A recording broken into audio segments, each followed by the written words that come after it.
Happy New Year. It is 2025. I am back with more to say, more to talk about, more to think about. Super excited to be here with you guys. Another year on YouTube. If you aren't a subscriber, please go ahead. You want to do that. You want to subscribe. I'm going to continue sharing the information that I'm learning because this is life and you don't have to do this alone. I'm Natasha Joy, your favorite friend's friend, your favorite leadership coach, and I'm here to share all the things leadership, life, decision making, thinking, faith-based. And if you need more, go back to my old videos. But let's get into why I'm here, because I'm here for a specific reason. About rejection. I want to talk about rejection proof. I want to talk about all of the things today. The last time I spoke to you guys, I told you how I was completing my first year in my doctoral journey at Columbia University. Thank you, thank you, thank you. But before I start my pursuit of sharing the new information that I'm learning with you guys, I want to take a step back and talk about rejection proof. I don't want to talk about rejection. 6 years ago, well, before 6 years actually, I had this vision of obtaining my doctorate. Don't know where it came from. Actually, it was literally God. I know it was from God because I did not necessarily want my doctorate.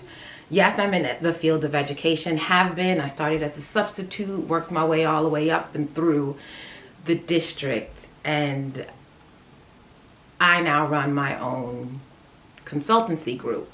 However, doctorate wasn't in the cards when I was a teacher. It was just to teach.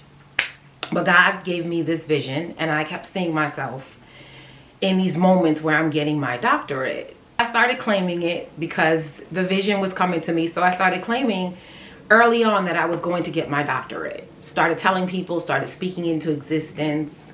I went on to get not one master's degree, but 2 master's degrees.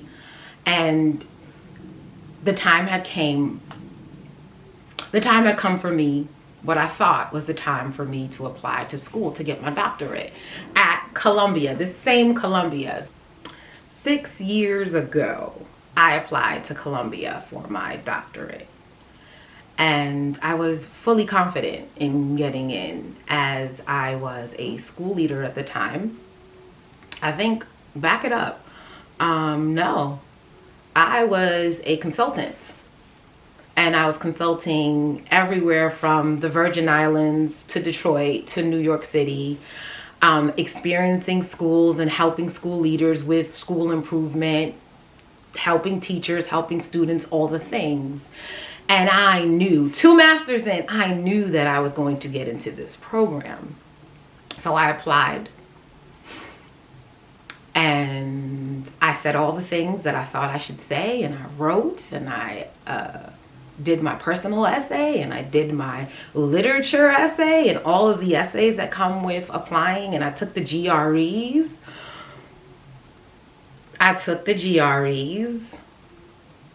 Which, if you know about standard examinations, they are intense. From the studying to the taking the test to the trying to get the key score, it's all very much intense. Did all the things.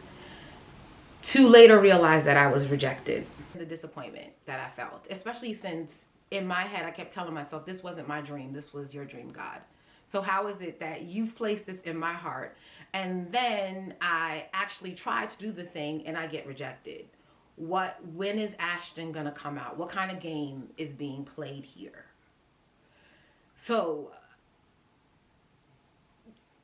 and I later on take the time to discover that everything is working in my favor. All the good, all the bad.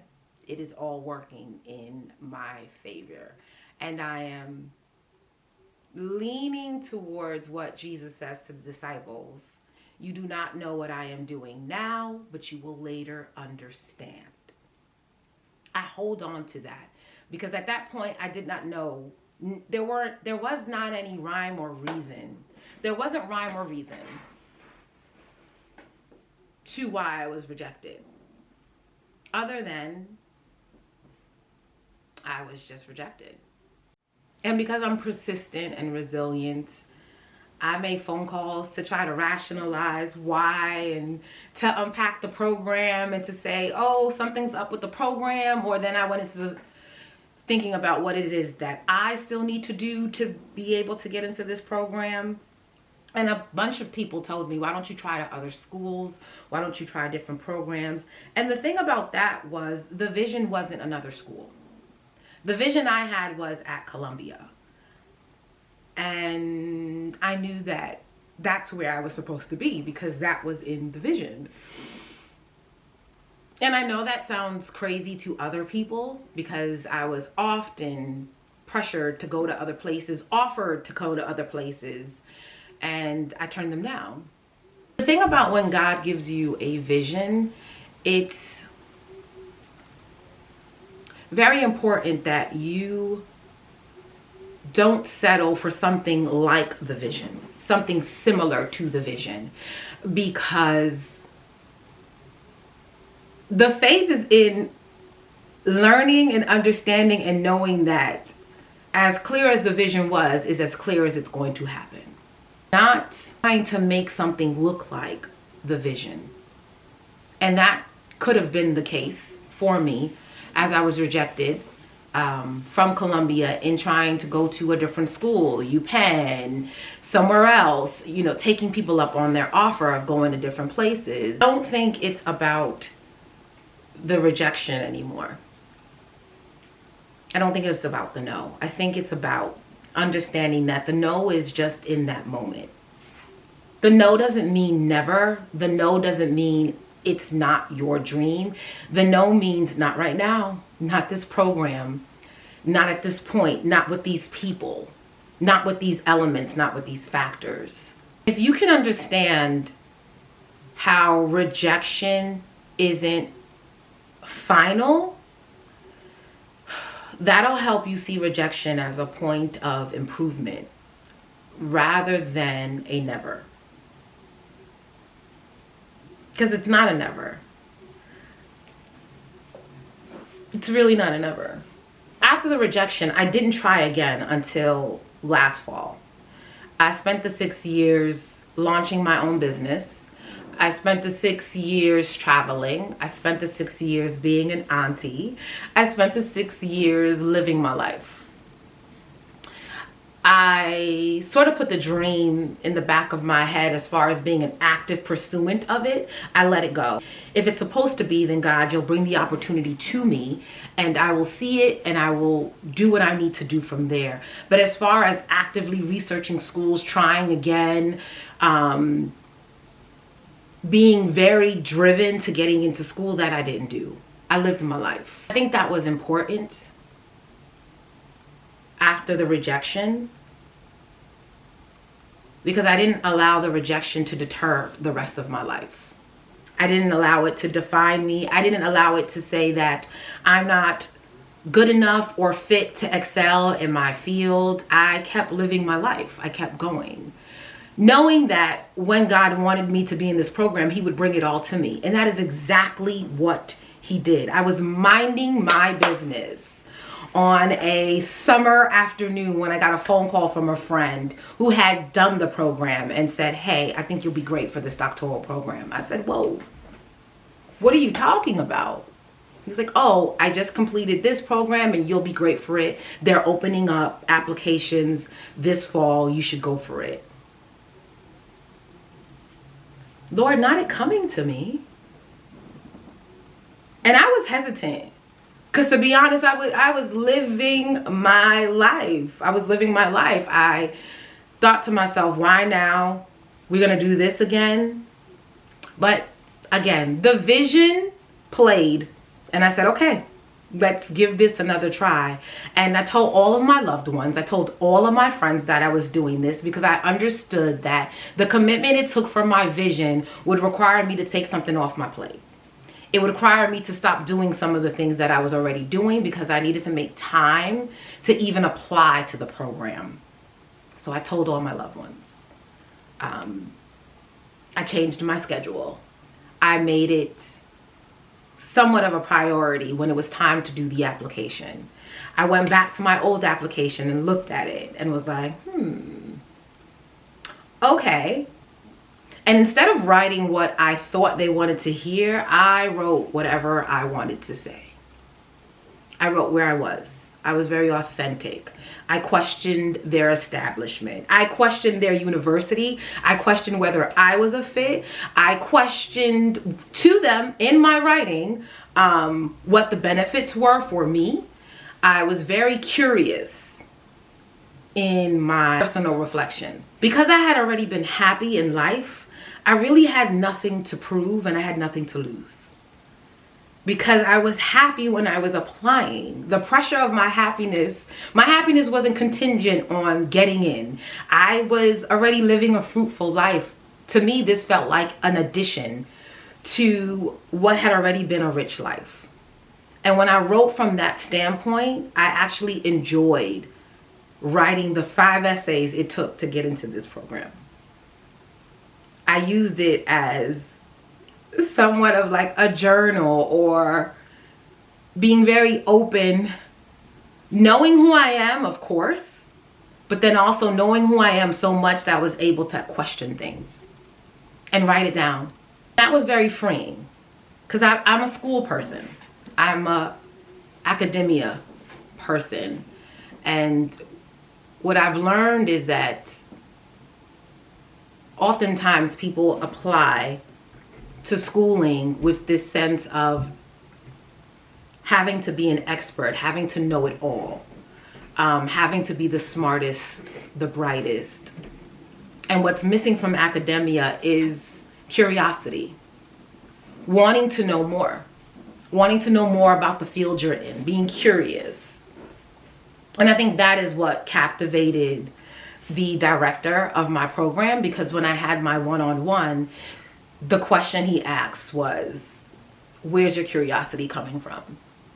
I also think it was necessary for this program because now completing year 1, I am realizing that although I had the vision of the doctorate, I don't think God was married to the title more so that he wanted me to have this experience.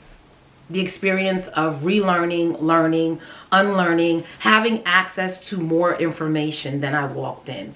The most fascinating thing about learning for me is what information does to people, and how we operate in spaces based on the amount of information that we know. And once someone tells you more information, you are responsible to do something with that information. If you do nothing with it, that is by your choice. But if you are informed about something and it evokes an emotion that you should change or do something differently, you now have access.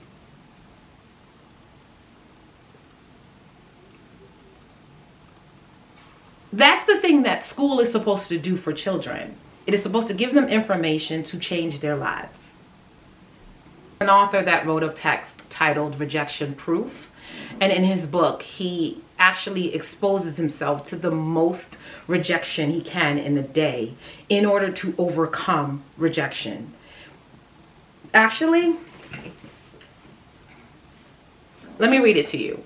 Rejection proof refers to the mindset or the ability to handle rejection without letting it negatively affect your confidence, motivation, or self-worth. It doesn't mean avoiding rejection entirely, but rather building resilience to face it, learn from it, and keep moving forward despite it. There's no way to winning without the option of failure. So if you admit failure, you also admit your chances of winning. And that I don't want. Not for myself, not for you. I don't need you to see this failure as a never. It is in your best interest to see it as, what could I have done differently? What do I still need to do? When will I try again? Also, do me a favor, please, and keep dreaming. I've been talking to clients recently, right before the new year, and there's a pattern with some of them in their ability to dream. I don't know if it has to do with age. I don't know if it has to do with where we are as a society, but dreams are the things that help us change the world. And if you don't do that, then that means you can't see beyond the moment that you're living. Allow yourself to imagine yourself doing the thing that makes you the happiest.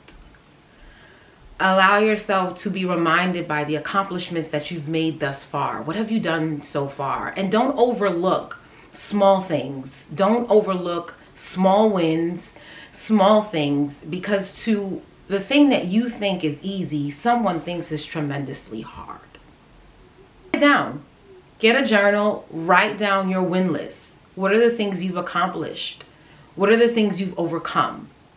Write them down, because that is what you use as momentum when life tells you that the thing that you want is not going to happen. You need to remind yourself. You need to have faith. You need to trust that. I know I say this often. That it's all working in your favor. But honestly, I'm a living testimony to the fact that God is moving in ways that you cannot see beyond today, but it's going to be in your favor. Even when it doesn't feel the way it should feel right now. You're not happy. You're not seeing the fruits of your labor. You will. And I can't give you a time. And I think that is the hardest part for folks, is we don't want long suffering. And I get it. Neither do I. I cannot tell you the joy that I had in completing my first year of my doctoral program at Columbia, the school that once rejected me. I'm supposed to be. And now I'm excited because I'm like, what's next? What do I do after this? And I'm open to wherever God takes me, and that has been super paramount to being a doctoral student, especially in this program. Don't have it figured out. And for the first time in my life, I actually don't want to. I don't want to have it figured out. I don't want to know. I don't want to know. I don't want to control. I am open to all of the information I'm reading about. I'm going to start sharing the information little by little with you guys here on YouTube. So stay tuned for that. But I don't want to even have the pride of, oh, I'm an expert in this. I'm not. I'm so open to learning information and seeing how I adjust and adapt to all of this new learning. I am in a predominantly white space. I'm reframing what that experience looks like. I'm challenging code switching. I'm challenging who I am when I show up in spaces. I'm questioning how others' bodies and what the space does when I even walk into spaces. Just so much for me to learn as a leader. And then also so much for me to share with you all as you all are going through life, your career moves, your personal lives, all of this intertwines. And I am honored to have access to this information so I can share it with you. So I'm gonna leave you here. Listen, don't forget to subscribe because I'm coming back next week. And I need you to know when I'm coming back so you can watch. Bye guys. Love you, mean it. Thank you for watching.